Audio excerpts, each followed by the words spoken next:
Toyota has expressed its doubts about the electric car revolution in a very public way. There has been a growing rivalry between Tesla and Toyota in the previous several years about battery electric automobiles. The grandson of the company's founder and president of Toyota, Akio Toyoda, has been outspoken in his criticism of Tesla and its status as a startup in comparison to the established players. However, in recent times, the discourse has adopted a tone that is much more dire and concerning for the Japanese behemoth's future. Now, in an effort to lower carbon emissions, Akio Toyoda has expanded the scope of his criticism beyond Tesla to include the whole strategy for switching to electric vehicles.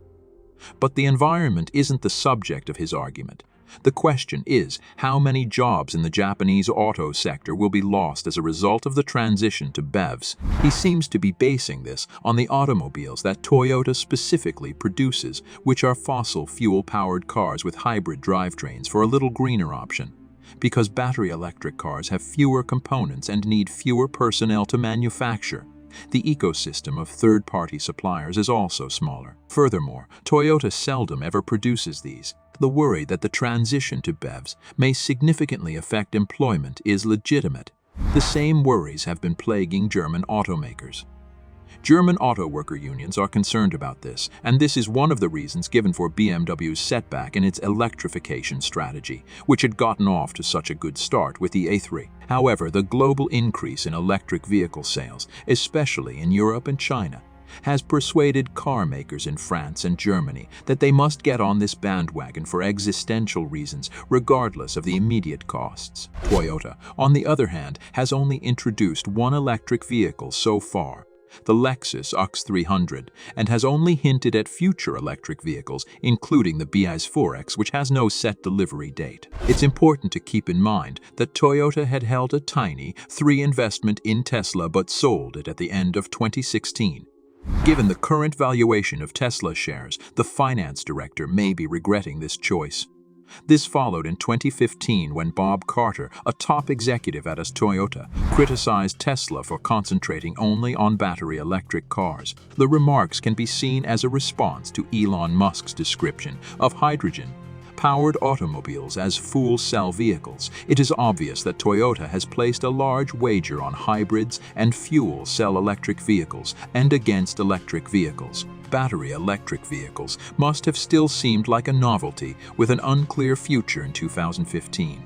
Now in its second iteration, the Toyota Mirai was making its debut, and given California's preference for hydrogen technology, Toyota was likely confident in its capabilities compared to electric vehicles like the BMW 3. The premium Toyota brand Lexus was already criticizing plug-ins in its advertisements, and the current barrage of Toyota self-charging hybrids advertising doesn't seem to have altered anything. By the way, these must be ringing hollow in the UK when consumers eventually discover that fossil fuel, which is now in limited supply, is necessary for charging their self-charging hybrids.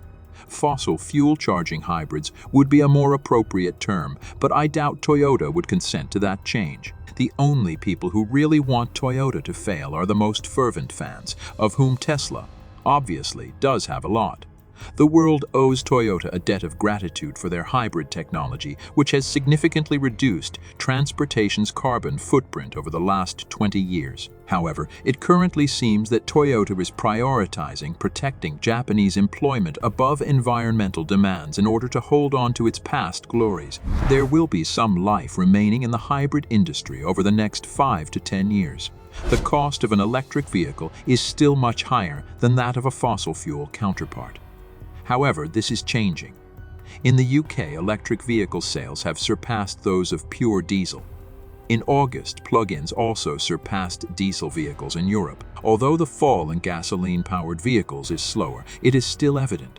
In the 26 nations that now comprise the European automobile industry, gasoline accounted for 65% of vehicle sales in 2019, 58% in 2020, and just 56% of sales so far in 2021. By year's end, it very likely may go below that. As Akio Toyoda points out, it's all very well claiming that hybrids still have a role to play in decarbonization. They do emit less carbon than a car running only on fossil fuels. However, plug-ins, especially electric vehicles, cannot produce any CO2 at all while they are in use. Given the present high cost of electric vehicles and worries about the infrastructure for charging them, many people may find that hybrids fill the gap until they fully commit to switching to electric vehicles. However, it doesn't seem like a smart business strategy to put all your eggs in that one basket and hope that the bleak sales of fuel cell electric cars would soon turn around and take over. In the same way that Samsung and Apple have successfully navigated the smartphone revolution, established mobile phone makers like Ericsson, Motorola, and Nokia may be shooting themselves in the foot by refusing to invest more electric energy in the development of pure electric vehicles, available only as a plug-in hybrid electric in Europe. The fifth-generation Toyota Prius plug-in hybrid has a stunning new design and dynamic driving. It defies convention with a dual DNA that combines improved hybrid performance with real electric vehicle potential. With more than 23 million electrified cars sold worldwide, the Prius has been a leader in the mass production of electric vehicles for more than 25 years. A key component of Toyota's mission to provide low-carbon solutions is the more efficient plug-in hybrid electric technology found in the most recent Prius. With an 86 km electric vehicle driving range, a TNGI 2.0-liter engine, and enhanced handling on the second-generation GAC chassis, it offers real electric vehicle performance. With an engine producing 152 din horsepower and a system output of 223 din horsepower, the new Prius has surprising power and acceleration. The updated bodywork offers a chic-like profile while retaining the wedge's classic form. Practicality and enjoyment of driving are given top priority within the roomy and elegant interior. Innovative technology included in the car includes the advanced park system for hands-free or remote control parking, the Toyota Teammate system, and upgraded Toyota Safety Sense features. The third-generation plug-in hybrid electric powertrain is more potent and compact than the previous generation, with a total system output boost of 100 din horsepower. Efficiency is improved by the new 2.0-liter engine and transaxle front motor, with the additional 13.6 kWh of battery capacity. The optional solar cells built into the roof may produce an electric vehicle range of up to 8.7 km.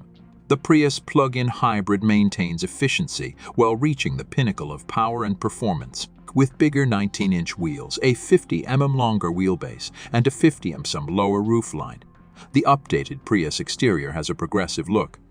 The interior's 7-inch screen, tasteful design features, and spaciousness combine driving pleasure and functionality. The Red Dot Design Award 2023 was given to the new Prius in recognition its tasteful and contemporary redesign of the classic wedge form. The prize honors the second-generation Toyota New Global Architecture.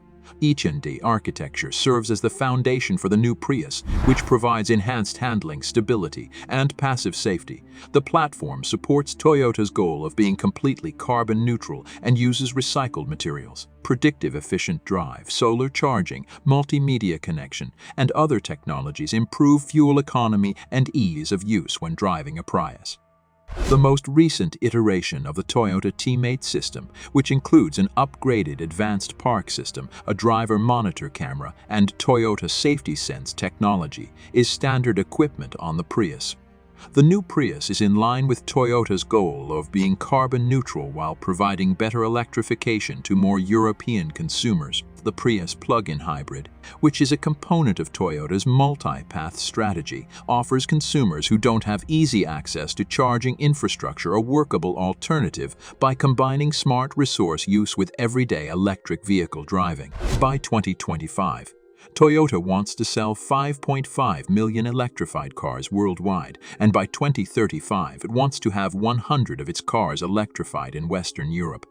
With all European manufacturing facilities anticipated to achieve carbon neutrality by 2030, the new Prius is a major step towards achieving carbon neutrality. Since its introduction in 1997, the Prius has been a trailblazer in the history of hybrid vehicles for Toyota, constantly changing and strengthening the brand's position as a leader in electrification.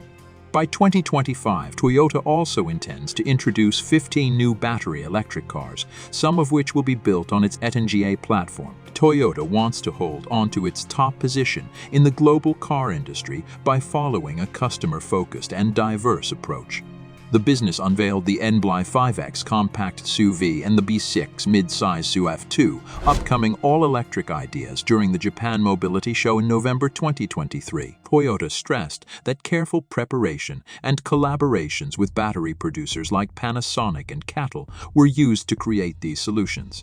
He thinks that the vast expertise and lessons gained from previous failures will be the Japanese car industry's greatest asset in the electric vehicle future. What are your thoughts on this? Tell us in the space provided for comments below.